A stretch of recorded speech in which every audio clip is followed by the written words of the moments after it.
នេះគឺជាឧបករណ៍ reset ពងសារភាពដែលក្រុមការងារ Cam Scan នឹងបង្ហាញមុខងាររបស់វាទៅអ្នកទាំងអស់គ្នានៅក្នុងវីដេអូមួយនេះឧបករណ៍នេះគឺគេឲ្យឈ្មោះថា OBD Star P50 ដែលអាចធ្វើការ reset លើប្រអប់ពងសារភាពបានជាង 7100 ពងប្រអប់ជាងនិងគ្របដណ្ដប់ទៅលើ 51 brand រថយន្តក៏អាចធ្វើការ reset លើពងសារភាពមួយចំនួនទៀតដែរដែលគ្មានលេខប្រអប់ពង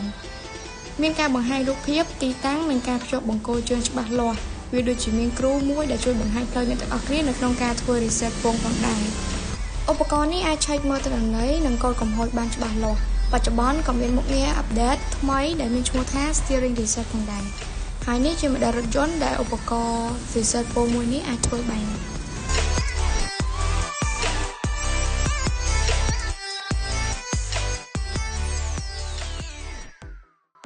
ឧបករណ៍មួយនេះក៏មានការបង្រៀនសិក្សា free ជាមួយនឹងលោកគ្រូដែលមានជំនាញច្បាស់លាស់ពីក្រុមការងារ Cam Scan ផងដែរ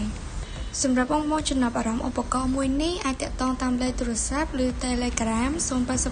12 16អរគុណសម្រាប់ការតាមដានទស្សនាវីដេអូមួយនេះជួយ like follow ដើម្បីជួបគ្នានៅវីដេអូក្រោយទៀត